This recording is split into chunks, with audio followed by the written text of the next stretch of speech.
감사하겠습니다.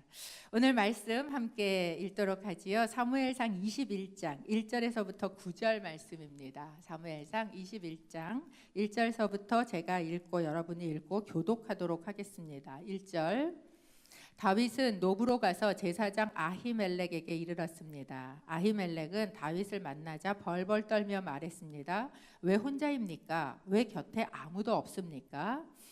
다윗이 아히멜렉의 제사장에게 대답했습니다. 왕께서 내게 임무를 주시며 아무도 내 임무와 지시받은 사항을 알지 못하게 하여라 라고 하셨습니다. 군사들에게는 내가 말해둔 곳에서 만나자고 말해두었습니다. 그런데 혹시 뭘 가지신 것이 있습니까? 빵 5덩이만 주십시오. 없으면 있는 것만이라도 좋습니다. 그러자 제사장이 다윗에게 대답했습니다. 그냥 먹는 보통 빵은 내가 가진 것이 없지만 여기 거룩한 빵은 있어. 군사들이 여인을 가까이 하지 않았다면 줄 수 있어.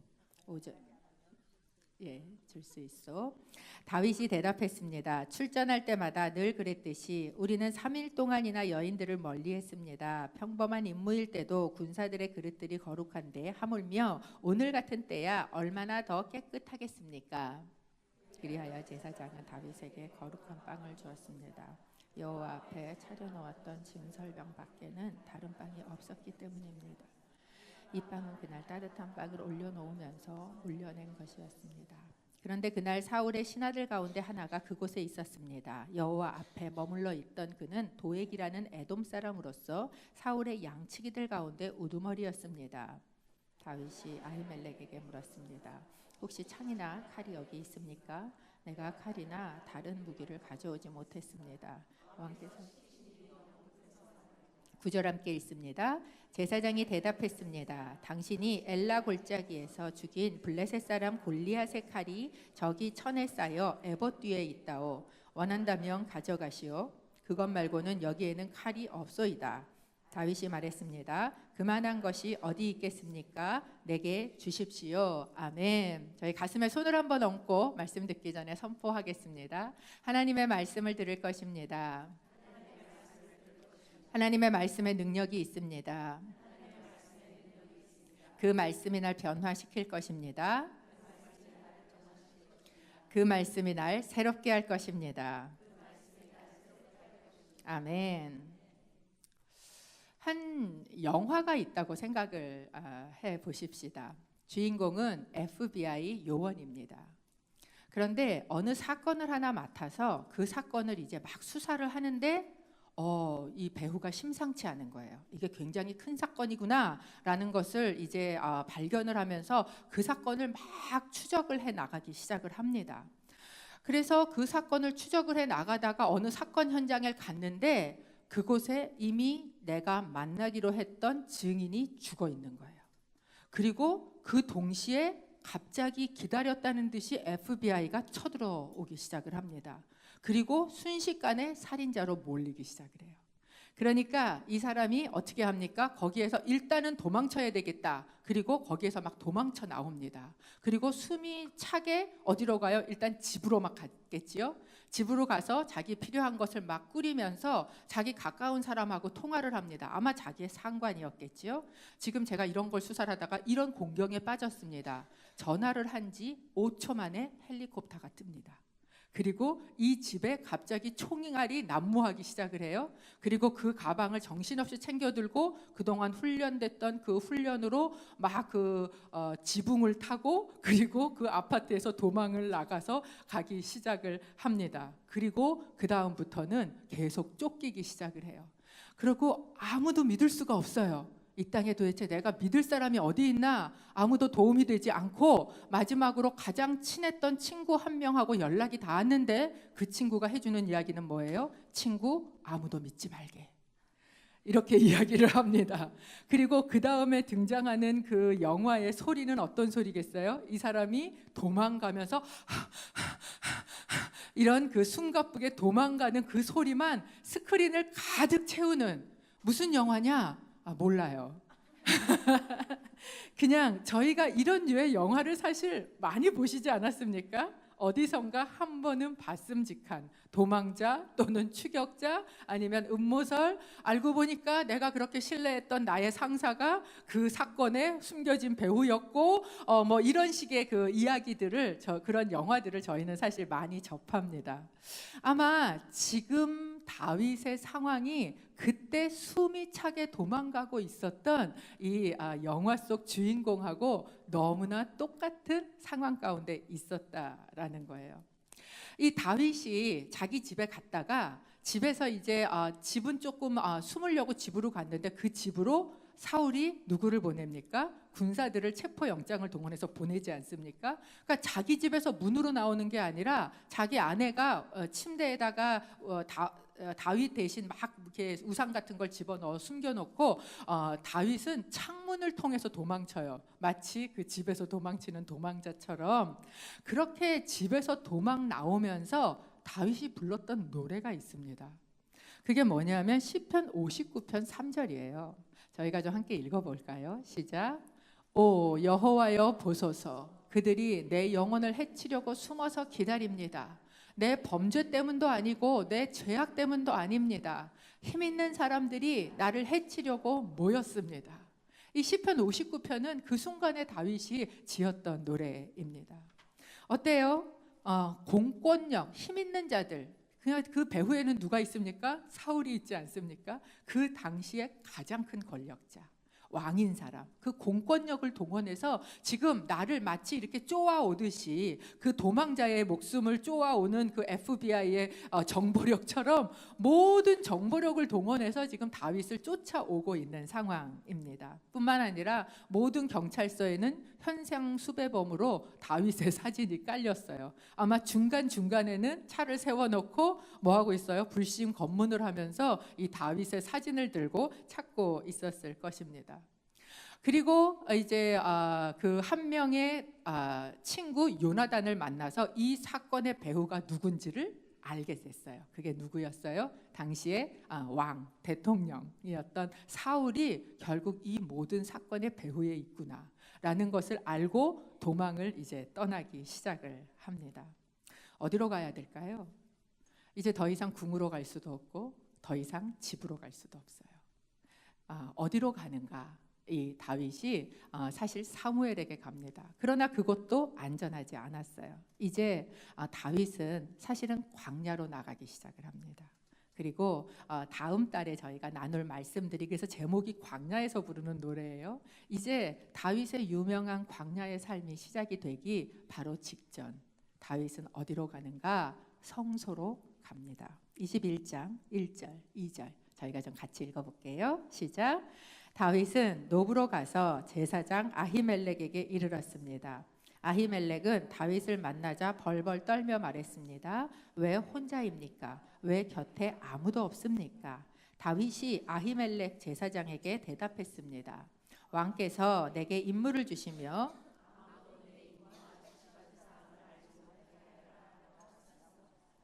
군사들에게는 내가 말해둔 곳에서 만나자고 말해두었습니다. 다윗이 그리고 가기로 선택한 곳은 성소였어요. 성소, 말 그대로 거룩한 장소입니다. 그곳에는 제사장이 있지요. 그 성소에 가서 이제 제사장 아히멜렉을 만났는데 아히멜렉이 어떻게 하냐면 벌벌 떨면서 말을 했다라는 거예요. 다윗의 표정에서 그리고 다윗의 모습에서 심상치 않은 것을 분명히 발견한 거지요. 다윗은 장군이었습니다. 수많은 전쟁에 수많은 군인들을 거느리고 다녔어요. 그런데다가 이 골리앗을 죽일 때 아무 무기를 가지지 않고도 너무나 담대하게 그 전쟁터에 나갔던 사람이 다윗이지 않습니까? 그런데 그 다윗이 너무나 두려운 표정으로 아무것도 가지지 않고 숨을 헐떡거리면서 성소에 뛰어들어온 거예요. 그러니까 이 제사장의 머리에 굉장히 여러 생각이 스쳤을 거예요. 무슨 일이지? 궁에 구테타가 일어났나? 아니면 어디에서 어떻게 사건이 일어났나? 왕이 서거를 했나? 아니면 이 다윗이 어떻게 됐나? 뭐 여러 그런 생각들이 떠오르면서, 그러니까 이게 뭔가 안 좋은 일이구나 라는 생각이 들면서 두려워서 떨었던 거지요. 그리고 물어봅니다. 도대체 왜 혼자서 이렇게 뛰어왔습니까? 라고 물어봐요. 그러니까 다윗이 뭐라고 이야기를 하냐면 다른 일이 아니고 제가 지금 비밀 임무를 띠고 그리고 급하게 지금 나오는 길입니다. 우리 군대들하고는 우리 군병들하고는 내가 다른 곳에서 만나기로 약속을 해놓은 상태입니다 라고 이야기를 해요. 무슨 말입니까? 거짓말입니다. 사실 성소란 곳은 어떤 곳이에요? 거룩한 곳이에요. 그런데 그곳에 들어와서 지금 다윗이 무엇을 하고 있는가? 거짓말을 하고 있다라는 거예요. 여러분, 만약에 성경이 사람이 쓴 경전이라면 이런 내용은 기록하지 않습니다. 왜냐하면 다윗은 이 기독교에서 또는 크리스찬이티에서 얘기하는 가장 위대한 사람이고 어떻게 보면 하나님의 사람이라고 저희가 이번 달에 주제로 이야기하는 하나님의 마음에 합한 사람이라고 이야기를 하는 사람인데 그 사람이 이 거룩한 곳에 들어가서 거짓말을 했다라는 이야기는 사실 만약에 이 글을 사람이 써서 기록을 한다면 기록하지 않을 내용입니다. 성경에는 생각보다 그런 내용이 많이 있어요. 그렇다면 무엇입니까? 여러분, 성경이라는 것은 우리에게 단순히 어떤 윤리적인 모범을 주기 위해서 쓴 책이 아닙니다. 우리가 성경은 무엇을 해라 무엇을 하지 말라라는 도덕 교과서나 윤리 규범이다라고 생각을 하면 이런 글은 없어야 되는 게 이런 게 왜 성경에 있어? 라는 의문이 우리 안에 드는 게 당연해요. 근데 사실은 성경은 그렇지 않아요. 오히려 성경을 저희가 자세히 읽어보면 그러면 성경에는 무슨 이야기가 있냐 하면 굉장히 현실적이고 어떻게 보면 굉장히 실제적인 우리의 삶의 단면을 보여주는 것 같은 이야기들이 훨씬 더 많이 있다라는 거예요. 그리고 그런 이야기는 어쩌면 우리를 불편하게 만듭니다. 그래서 성경을 보면서 잠언 이런 건 좋아요. 그런데 그렇지 않은 다른 내용들은 나는 불편해요 라고 이야기를 하시는 분들은 성경을 어떻게 생각하고 계시는 거예요? 윤리책처럼 생각을 하시는 거예요. 도덕책처럼 생각하시는 거예요. 그런데 거기에 맞지 않으니까 왜 이게 하나님의 말씀이야? 라고 불편하고 그 부분은 잘라내고 싶은 마음이 든다라는 거예요. 여러분, 교회를 오시면 정말 놀라는 게 두 가지가 있지요. 첫 번째가 뭐냐? 하나님을 믿는다고 모인 사람들의 공동체인 교회가 생각보다 진짜 거짓말을 절대 못하는 정직한 사람들만 모여 있는 곳이 아니라는 사실입니다. 그것에 놀라고 때로는 화가 나고 그래서 비판하고 그리고 정죄하게 돼요. 거기까지만 오면 한 가지만 놀라시죠. 한 걸음 다 나가시면 두 번째 사실을 놀라게 됩니다. 그게 뭐냐면 그렇게 이중적인 사람이 바로 나라는 사실을 발견하시게 돼요. 이게 교회에 오면 발견하는 두 가지 놀라운 사실입니다. 여러분, 성경은 그렇기 때문에 그저 가려놓고 어떤 도덕적인 이야기를 하는 게 아니라 가장 실제적이고 사실적인 이야기를 드러내서 그대로 보여줘요. 그리고 뭐라고 이야기하냐면 이것이 인간의 삶의 실존의 모습이야 라고 드러내시고 계시다는 거예요. 다윗을 한번 보십시오.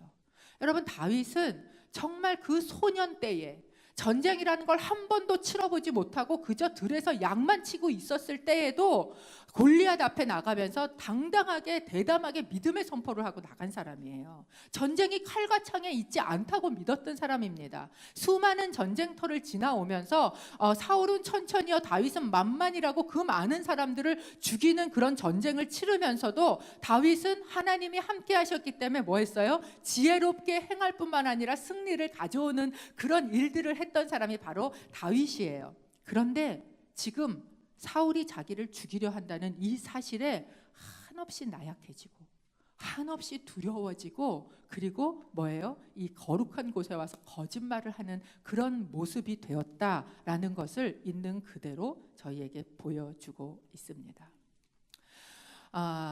이 다윗이요 이렇게 두려워서 와서 그래서 이 성소에 와서 구하는 게 있어요. 그게 뭔 줄 아십니까? 빵 좀 주세요예요.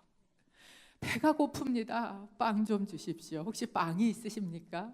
없으면 있는 것만 5덩이 정도만 주십시오. 근데 없으면 있는 것만큼이라도 하여튼 싹싹 긁어서 주십시오. 이게 다윗이 이곳에 와서 구하고 있는 겁니다. 그랬더니 이 제사장이 뭐라고 이야기하냐면, 우리가 식사 때 먹는 빵은 이미 다 먹고 다 설거지하고 치워서 없는데 있는 빵이라고는 거룩한 떡밖에 없습니다. 거룩한 빵밖에는 없습니다 라고 이야기를 합니다. 거룩한 곳에 있는 거룩한 빵, 이게 무엇일까? 레위기 24장에 보시면 5절에서부터 9절까지 성소 안에 하나님 그 성소 안에 이제 지성소 바로 앞에 향 분향단이 있고 뭐가 있냐면 떡상이 있거든요. 그리고 그 떡상에다가는 떡을 만들어서 매 안식일마다 이 대제사장이 올리게 되어 있습니다. 레위기 24장 8절 9절 저희가 좀 같이 읽어보겠습니다. 시작. 아론은 이스라엘 백성들을 대신해 여호와 앞에 계속 빵을 드려야 한다. 이것은 영원한 의무다. 이것은 아론과 그 아들들을 위한 몫이다. 그들은 거룩한 곳에서 그것을 먹어야 한다. 그것은 여호와께 드려진 화제물들 가운데 가장 거룩한 부분이기 때문이다. 이것은 영원한 규례다. 이제 이 아론 대제사장이 이 떡을 만들어서 안식일마다 올리는데 그 떡을 이제 줄 테니까 먹을래냐고 물어보는 거지요. 그러면 우리가 이렇게 생각할 수 있습니다. 아니, 우리 성찬식 때 먹는 떡이 그거를 먹는다고 배가 부를까? 라고 생각이 드실 텐데, 이제 우리는 그런 떡이 그 당시에는 아니고, 레위기 24장에 보면 떡을 12덩이를 올리는데 그 한 덩이를 10분의 2 에바의 곡식으로 만들라라고 하고 있어요. 근데 한 에바가 22리터입니다.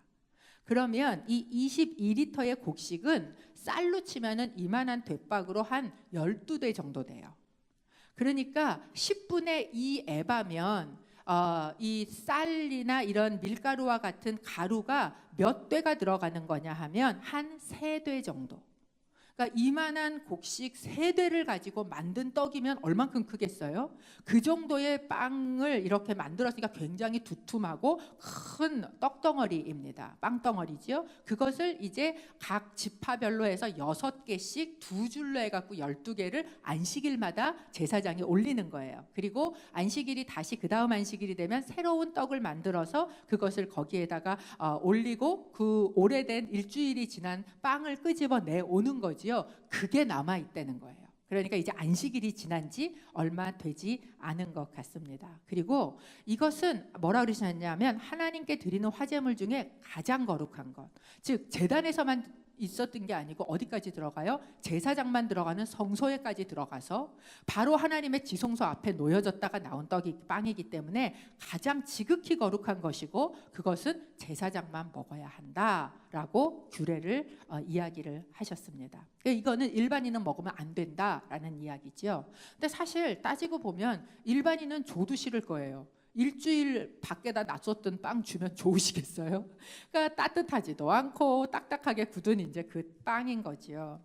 그런데 이 빵을 먹기 위해서 이제 이 제사장이 뭐라 그러냐면, 사실 그게 일반인은 먹어서는 안 되는 거지만 지금 너무 배가 고프고 급하니까 만약에 부정하지만 않으시면 제가 드리겠습니다 라고 이야기를 한 거죠. 그랬더니 다윗이 또 거짓말을 합니다. 이렇게 이야기하죠. 21장 5절에 다윗이 대답했습니다. 출전할 때마다 늘 그랬듯이 우리는 3일 동안이나 여인들을 멀리했습니다. 평범한 임무일 때도 군사들의 그릇들이 거룩한데 하물며 오늘 같은 때야 얼마나 더 깨끗하겠습니까?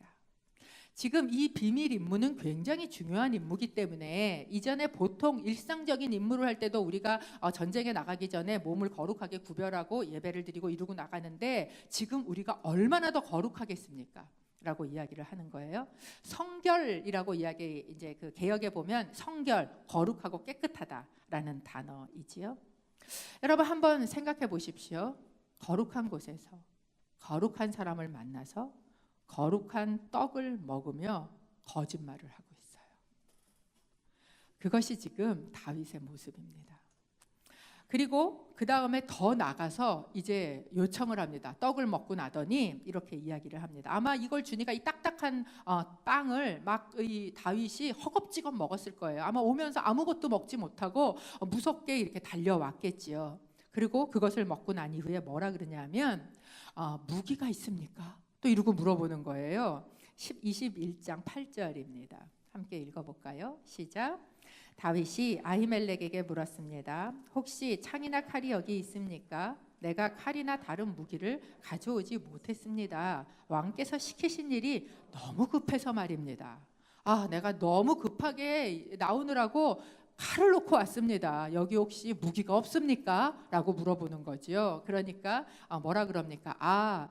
다른 무기는 그렇죠. 교회 안에 무슨 무기가 있겠어요, 성소 안에. 그러니까 다른 무기는 없고 당신이 예전에 골리앗을 쳐서 죽이고 전리품으로 얻어온 골리앗의 칼이 그 칼이 지금 이렇게 보자기에 쌓여서 한마디로 이 오는 사람들마다 박물관에 보관해 놓은 것처럼 지금 보관돼 있는 골리앗의 칼이 있습니다 라고 이야기를 합니다. 그러니까 그만한 칼이 또 어디 있겠습니까? 진짜 좋은 칼이죠. 사실 이때는 말기 청동기 시대의 배경이고요. 그리고 철기 문명이 어디를 통해서 들어왔냐면 블레셋을 통해서 들어왔어요. 그렇기 때문에 사실 이스라엘에는 철기가 그렇게 많지 않았습니다. 그리고 훨씬 선진 문물을 가진 게 블레셋 땅이었어요. 그러니까 블레셋이 가진 칼은 정말 좋은 잘 재련된 그런 칼, 철로 만든 칼이었습니다. 그리고 그 칼을 이제 받아서 가게 되는 이야기입니다. 여러분, 이 이야기가 하고 싶은 이야기는 도대체 무엇일까요? 이 다윗이라는 사람, 정말 믿음의 거장, 그리고 그렇게 대단하고 그렇게 담대하던 다윗이 위축되고 두려움에 떨면서 와서 거짓말을 해서 자신의 필요를 채우고 나가는 이 모습. 사실 다윗이 이 성소에 찾아오기 전까지는 어떤 모습이었어요? 두렵고 배고프고 자기를 방어할 수 있는 아무런 무기도 없는 상태로 이 성소에 들어왔어요. 그리고 이제 이 성소에서 나갈 때 다윗은 배를 채우고 그리고 나가서 이제 싸움을 할 수 있는 무기를 들고 나가게 되었다라는 거예요. 저는 다윗이 찾아간 이 성소의 모습이 어쩌면 지금도 우리가 오고 있는 교회의 모습을 대변하고 있지 않는가라고 생각이 듭니다. 여러분이 생각할 때 교회라는 곳은 어떤 곳입니까? 사람마다 자기의 경험에 따라서 다른 개념을 가지고 있으실 수 있어요. 그렇지만 어쨌건 그래도 교회 그러면 성소, 거룩한 곳이라는 생각이 머리에 있지 않습니까? 심지어 다른 곳은 조금 덜 거룩하고 이 위는 더 거룩하다 이런 생각을 하시는 교회들도 있었어요. 그래서 제가 예전에 이제 그 다른 교회에 집회 그거를 이제 제가 찬양 사역할 때 하러 갔었는데 이 위는 거룩한 곳이라 여자가 못 올라온다는 거예요. 강대상을 못 올라가게 하는 거예요, 이렇게. 그래갖고 그 교회 강대상 밑에 보면 요만한 턱이 밑에 있는데 그 밑에 턱에 서서 저희가 찬양을 했었고, 그리고 우리 목사님도 여자지만 그래도 말씀을 들고 서니까 특별히 목사님만 올라가게 해주는데 신발 벗고 올라가라고. 그래갖고 그분이 구두를 저기다 벗어놓고 신발을 벗고 이 위에 올라가서 말씀을 전했던 기억이 있습니다. 교회 또는 강대상 어떤 이렇게 성소라는 개념이 우리 안에 이렇게 들어와 있습니다.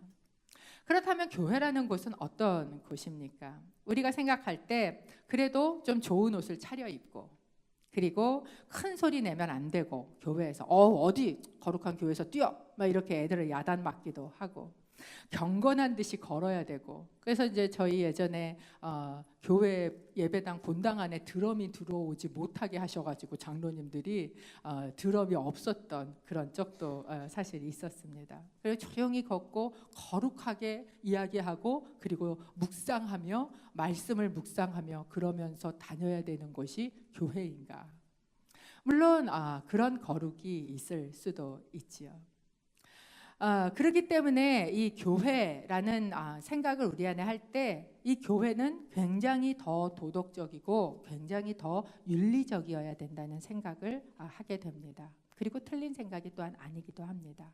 그런데 교회라는 곳을 단순히 그렇게만 생각을 하면, 그런 틀에만 집어넣고 생각을 하면 아까 말씀드린 것처럼 교회에 와서 그렇지 않은 모습들을 대하게 될 때 우리 속에 비판이 일어나고 정죄가 일어나고, 그리고 뭐 하게 됩니까? 아유, 교회 나가보니까 다 그런 거짓말하는 사람들만 있어. 예수 믿는 사람들 물에 빠지면 입만 동동 뜬대. 이런 이야기를 하면서 결국은 가나안 성도가 돼서 교회에 나갈 필요 없어. 그냥 내가 속으로 믿으면 되지. 뭘 거기를 가? 라고 이야기를 하게 되는 이런 모습이 된다라는 거예요. 여러분, 우리들이 거룩이라고 생각을 할 때 우리 안에 가지고 있는 거룩의 틀이 있어요. 그리고 그 틀은 상당히 규범적입니다. 그런데 거룩이라는 것은 정말 무엇일까요? 여러분, 이 거룩하다라는 이 거룩이라는 단어는 우리의 삶에서 내가 오늘 겪는 눈에 보이는 일들만이 아니라 내 삶에 눈에 보이는 것을 초월한 어떤 것이 있다라는 것을 일깨워주는 단어가 사실은 거룩이라는 단어입니다. 그렇기 때문에 내가 거룩하지 않지만 그 거룩한 장소에 내가 들어가서, 그래서 그곳에서 오늘 내가 눈에 보이는 이 상황을 뛰어넘는 어떤 분이 계시다라는 것을 기억해내고, 그리고 그분이 내 삶의 실제가 되도록 하는 것, 그것이 어쩌면 거룩이 담당하는 몫이고, 우리에게 교회라는 곳이 거룩한 장소로서의 역할을 감당하는 의미가 되지 않는가라는 생각이지요. 그렇기 때문에 여러분, 교회는 아무 문제가 없는 사람들이 굉장히 우아한 옷을 입고 나와서, 그래서 그렇게 예배 드리지만 그러나 하나님하고는 별 상관없이 경건한 모습으로 있다가 그저 돌아가는 그런 곳이 아니고, 오늘 나의 삶에 내 삶을 뛰어넘는 어떤 초월적인 분의 도움이 절실하게 필요한 사람이 오늘 그 절실한 도움 때문에 그곳에 뛰어들어와서, 비록 나는 지금 거룩한 모습이 되지 못하지만 그분의 필요가, 그분의 도움이 필요합니다 라고 이야기하고 그곳으로 채우고 갈 수 있는 곳이 어쩌면 교회로 하여금 가장 성소답게, 가장 거룩해질 수 있는 그런 곳이다라는 거죠. 그래서 하나님만이 나의 필요요, 나의 도움이십니다 라는 고백을 하면서 나올 수 있는 곳이, 여러분, 저는 교회고, 그것이 교회가 성소로서의 역할을 감당하는 것이라고 생각합니다. 이 본문을 읽으면서 이제 이렇게 질문을 하시는 분들이 가끔 계셔요. 아니, 이 이야기는 그러면 네가 정 살기 힘들면 거짓말해도 돼, 이렇게 이야기하는 겁니까? 라고 이것을 윤리적으로 받아들이고 싶어 하시는 분이 계셔요. 그러면 이 본문이 주고 싶은 메시지는 네가 그러면 거짓말을 해도 돼 라는 윤리적인 답을 우리에게 주고 싶은 것인가? 그게 아니고, 이 본문에서 정말 얘기하고 싶은 메시지의 핵심은 어디에 있냐 하면 예수님께 있습니다.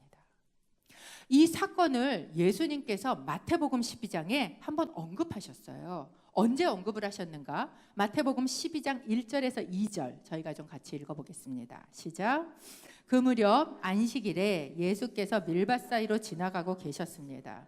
예수의 제자들은 배가 고파서 이삭을 따서 먹기 시작했습니다. 이것을 본 바리새파 사람들이 예수께 말했습니다. 보시오, 당신 제자들이 안식일에 해서는 안 될 일을 하고 있어. 이날은 안식일이에요. 안식일은 어떤 날입니까? 거룩한 날입니다. 그리고 이 거룩이라는 이름 앞에 지금 예수님의 제자들이 해서는 안 될 일을 하고 있다는 거예요.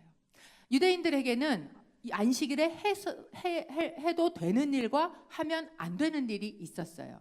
왜냐하면 그날이 거룩한 날이기 때문에 그렇고, 그들이 가지고 있는 그 규범이 있었던 거예요. 이미지가 있었어요. 안식일 이런 날이야. 그날 뭐 하면 안 돼? 노동하면 안 돼. 그래서 노동하면 안 되기 때문에 그날 어쩌다가 바느질을 하다가 옷에다가 바늘을 끼워놨잖아요. 그리고 몇 보 이상을 걸으면 안 돼요. 왜? 바늘을 옮기는 노동을 했기 때문에.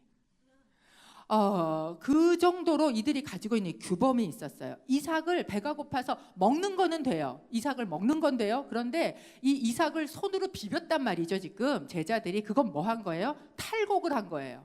그러니까 탈곡하는 노동을 했기 때문에 먹는 건 되지만 지금 해서는 안 될 일을 했다라는 거예요. 지금 이들이 가지고 있는 거룩의 그림은 무엇입니까? 해도 되는 일, 하면 안 되는 일이라는 윤리적이고 규범적인 그런 틀을 만들어 놓고 지금 거기에다 집어넣고 비판을 하고 있는 것이에요. 우리는 어쩌면 우리가 가지고 있는 신앙이라는 게 우리가 생각할 때 왜 바리새인은 그래? 라고 생각을 하지만 상당히 대부분의 사람들은 하나님 앞에 서는 거룩이라는 또는 신앙이라는 것을 이렇게 도덕적이고 윤리적이고 내가 가지고 있는 규범적인 것으로 이해를 합니다. 그리고 그것에 맞춰서 해도 되는 일, 하면 안 되는 일, 안 되는 일을 했어? 교회 틀렸어. 기독교인 틀렸어. 약간 이런 그림을 가지고 때로는 그걸 가지고 나를 자학하고 때로는 그걸 가지고 남을 비판하고 이러는 상황 가운데 우리의 신앙을 가지고 있다는 거예요. 그런데 이러고 있는 사람들에게 예수님이 뭐라고 이것을 들어서 이야기를 하셨냐면 이 사건, 이 바로 다윗의 사건을 비유로 들어서 이렇게 이야기를 하셨어요. 마태복음 12장 3절에서 4절입니다. 함께 읽어보지요. 시작. 예수께서 대답하셨습니다. 다윗과 그 일행이 굶주렸을 때 다윗이 한 일을 읽어보지 못했느냐? 다윗이 하나님 집에 들어가 하나님만 먹게 돼 있는 진설병을 스스로 먹고 또 자기 일행에게도 나누어 주지 않았느냐. 다윗은 배가 고팠어요. 두려웠어요. 성소로 갔습니다. 그리고 그곳에서 사실은 자기가 먹게 되어 있지 않은 규범적으로 되어 있지 않은 하나님의 거룩한 떡을 지금 먹었단 말이에요. 그것을 먹었어요. 그리고 어떻게 보면 해서는 안 되는 일을 지금 한 것입니다. 그런데 이 사건을 예수님이 비유로 들어서 이야기를 하시면서 그 다음에 이어지는 말이 이런 말씀입니다. 12장 6절이에요. 함께 읽어보지요. 시작. 내가 너희에게 말한다. 성전보다 더 큰 이가 여기 있다. 성소, 거룩하다는 안식일, 하나님을 위해서 지킨다는, 즉 거룩하다는 그 곳에서 해서는 되는 일과 하면 안 되는 일을 가지고 우리가 여전히 비판하고 규범을 가지고 있을 때에 하나님께서 지금 주님이 뭐라 그러시냐면 그 성전보다 더 큰 이가 여기 있어. 그런데 인자가 누구라 그러시냐면 안식일의 주인이다 라고 이야기를 하시는 거예요. 즉 이 모든 사건은 무엇을 이야기하고 싶으신 거냐 하면 너 도덕적으로 하면 돼, 안 돼? 라는 것을 이야기하고 싶으신 게 아니라는 거예요. 거짓말 해도 돼? 라고 이야기하는 얘기가 아니고 이 이야기는 도덕이나 윤리의 이야기가 아니라 누구에 대한 이야기를 하고 싶으시다는 거예요? 예수에 대한 이야기를 하시고 싶으시다는 거예요. 즉 이 안식일의 주인이 되는 성소보다 더 크신 이가 되는 그분이 어떻게 보면 우리가 교회라는 곳에 와서 우리가 예배라는 곳에 와서 집중해야 되는 한 분이시라는 거고 그분만이 우리의 교회에 우리의 예배의 이유가 되신다라는 것입니다.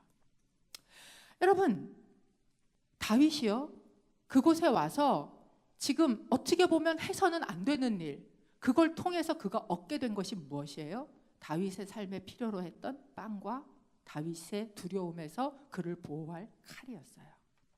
그런데 이 빵, 칼 이것은요 성경에서 이야기하는 가장 대표적인 말씀의 아이콘입니다. 성경은 하나님의 말씀을 빵이라고 이야기를 해요. 예수님 자체가 자기를 빵이라고 그러셨어요. 그리고 예수님은 성육신하신 말씀이었어요. 그러니까 이 교회에서 즉 우리 하나님께 해도 되는 일 안 되는 일을 넘어서서 우리가 추구하고 우리가 가져야 되는 그리고 예수님께서 그걸 가지고 비판하고 정죄하지 아니하시는 일이 무엇인가? 바로 말씀 대신 예수 그리스도를 내가 먹는 일이요. 바로 그 성령의 검이 되신 말씀을 내가 취하는 그 사실 그것을 바로 이 안식일 거룩이라는 것의 가장 큰 핵심이다라고 저희에게 이야기해주고 계시다라는 거예요.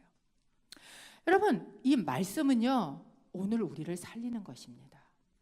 이 말씀은요 나의 원수로부터 우리를 오늘 구할 수 있는 것이에요. 그렇기 때문에 그것을 내가 채우고 내 안에 누리도록 하는 것 그것이 바로 예수 그리스도 되시는 성소 안에서 우리가 누려야 되는 그 하나님의 임재, 예수님의 임재다라는 거예요. 그래서 예수님의 임재가 결국은 거룩이에요. 여러분, 우리가 생각하는 어느 정도 거룩한 모습을 가지는, 외향적으로 어떤 척하는, 아니면 그런 말을 하는, 심지어는 굉장히 도덕적으로 윤리적으로 가장 최상위에 나는 그런 거는 안 해라고 바리새인들처럼 하고 있는 그 겉에 드러나 있는 모습이 거룩이 아니고, 진짜 거룩의 핵심은 무엇인가? 우리 안에 예수로 채워져 있느냐라는 것이에요. 그분이 성전보다 크신 분이에요. 그래서 우리는 오늘, 우리가 때로는 너무 두렵고 어떻게 할 수 없고 원수가 나를 쫓아오고 오늘 나는 배가 고픈데 아무것도 가진 것이 없고 죽음이 내 바로 옆에 있는 것처럼 누구도 도움이 될 수 없는 그때에 뛰어 들어갈 성소가 되시는 누구? 성전보다 크신 분, 예수 그리스도 안으로 우리가 뛰어들어가 그분의 임재 안에 잠길 때, 그분이 우리 안에 가득할 때, 그분의 말씀이 우리 안에 깊이 있을 때, 어쩌면 우리가 너무 쉽게 겉으로 판단하는 도덕적이고 윤리적인 것 이상의 거룩을 여러분, 우리는 우리 안에 채울 수 있다라는 것을 가르쳐주고 계시다라는 거예요. 여러분, 그래서 저는 교회는 그런 곳이라고 믿습니다. 때로 교회 안에 보면 저분은 왜 신앙생활을 저렇게 하면서 저러시지? 분명히 계세요. 어떤 분은 그냥 우리 모임에는 저분은 좀 안 오면 좋겠다라는 분 여러분 없으세요? 있으시죠? 다른 분도 여러분 보면서 그런 생각을 할지도 모르죠. 우리가 그렇지만 그럼에도 불구하고 여러분, 우리가 오늘 이 예배 가운데 들어오는 것은, 오늘 우리가 교회 대신 예수 그리스도의 품 안으로 뛰어 들어오는 것을 주님은 너는 왜 거짓말하고 사냐? 너는 왜 내가 생각한 이런 기준에 도달하지 못하냐로 정죄하셔서 선을 그어서 누구는 괜찮고 누구는 괜찮지 않다로 정죄하시지 않는다는 거예요. 그렇기 때문에 그 마태복음 12장 중간에 제가 같이 안 읽었지만 뭐라 그러시냐면, 너희가 내가 제사가 아닌 자비를 원하는 그런 다는 것을 말의 뜻을 알았으면 너희가 그렇게 쉽게 누군가를 정죄하지 않았을 거다라고 말씀하고 계시는 것입니다. 여러분, 그것이 여러분의 삶의 교회요, 여러분의 삶의 예배가 되기를 축복합니다.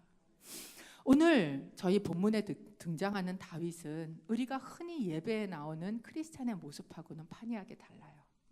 교회에 올 때 그래도 그럴듯하게 우아하게 옷 차려입고 그럴듯하게 예배하고 앉아서 그냥 박수도 몇 번 치고, 남들 일어설 때 같이 일어섰다가 남들 앉을 때 같이 앉았다가, 그냥 왜 사람들은 저렇게 이상하게 손을 들고 찬양하나, 그리고 또 머릿속으로 저 성가대 자매는 왜 저렇게 서 있나, 뭐 이런 생각으로 많은 생각들을 머릿속에 돌리시다가 또 그렇게 우아하게 돌아가는 그런 모습이 아니라, 여러분, 다윗의 모습은 정말 절박하게 그분의 빵과 그분의 무기가 나에게 필요했던, 그래서 그런 모습으로 달려 들어왔던 그런 한 성도의 모습이었다라는 겁니다. 사실은 교회 안에 그렇지 않은 모습이 많이 있어요. 이 성소 안에도 그런 사람이 있었습니다. 그 사람이 누구냐면 도액이라는 사람이에요. 이 도액이라는 사람에 대해서는 저희가 다음 달에 시편 52편을 다룰 때, 그게 이제 도액하고 관련되어 있는 상황에서 다윗이 쓴 시편이었거든요. 다룰 때 아마 저희가 다룰 수 있게 될 것입니다. 이제 다윗은 너무나 절박한 가운데 거룩한 곳, 그리고 그곳에서 거룩한 빵과 그리고 하나님이 내 삶에 행하셨던, 내가 아무것도 가진 게 없을 때 내 삶에 무너뜨리셨던 골리앗의 칼을 들게 됐어요. 근데 여러분, 한번 생각해 보세요. 다윗이 골리앗을 죽였을 때는요, 이 칼을 들 수 없었어요. 골리앗의 그 큰 등치에 다윗은 너무 어렸어요. 그런데 지금 그 동안의 시간이 지나면서 지금 다윗은 당당히 그 칼을 들 수 있도록 하나님이 뭐하고 계셨다는 거예요? 성장시키고 계셨다는 걸 알 수 있습니다. 그리고 배를 채우고 떡을 들고 칼을 들고, 그리고 다윗은 어디로 나갑니까? 광야로 나갑니다. 이제부터 어쩌면 정말 혹독한 다윗의 광야가 시작될 거예요.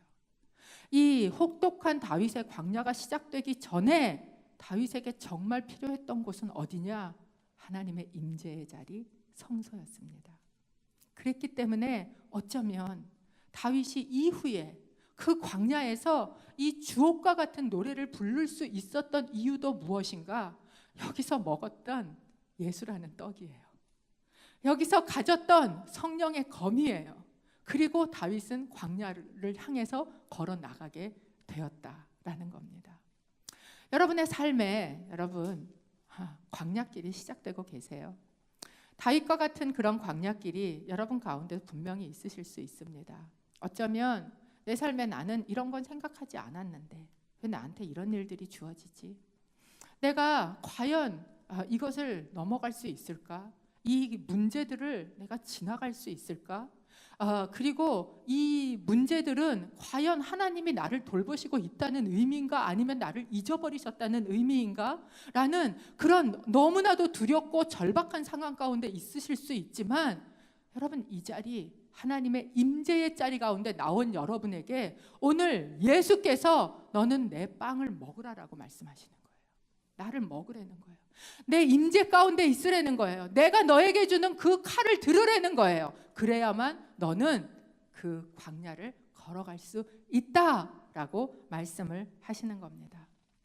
이 다윗이 경험했던 이 거룩한 떡을 먹은 이 경험, 이 임재의 경험은 다윗이 나중에 인생을 마무리를 지을 때 그로 통해서 나온 한 시편의 구절로 표현이 됩니다. 그게 뭐냐 하면 여러분이 잘 아시는 시편 23편이에요. 시편 23편 5절은 이렇게 얘기합니다. 함께 읽어볼까요? 시작. 주께서 내 적들의 앞에서 내게 상을 베푸시고 내 머리에 기름을 부으셨으니 내 잔이 넘칩니다. 물론 이 고백을 하기 전에 다윗은 사망의 음침한 골짜기도 걸었습니다. 그러나 다윗이 그 사망의 음침한 골짜기 내 적들 앞에서 언제나 누렸던 것은 무엇이냐? 원수의 목전에서 하나님의 임재로 베풀어 주시는 상이에요. 다윗은 그 상을 기억했어요. 아마 이후로도 계속 이 상을 기억했을 거예요. 하나님의 거룩한 빵, 아무나 먹지 못하게 하는 그 빵을 하나님께서 나에게 먹이시고 하나님의 그 아들이신 예수 그리스도를 찢어서 우리에게 주신 것처럼 그 말씀을 우리가 받아 먹었을 때, 그때 여러분, 우리는 원수 앞에서도 설 수 있습니다. 광야 가운데도 지나갈 수 있습니다. 그 은혜가 여러분 가운데 있게 되시기를 축복합니다. 저희가 좀 같이 기도했으면 좋겠어요.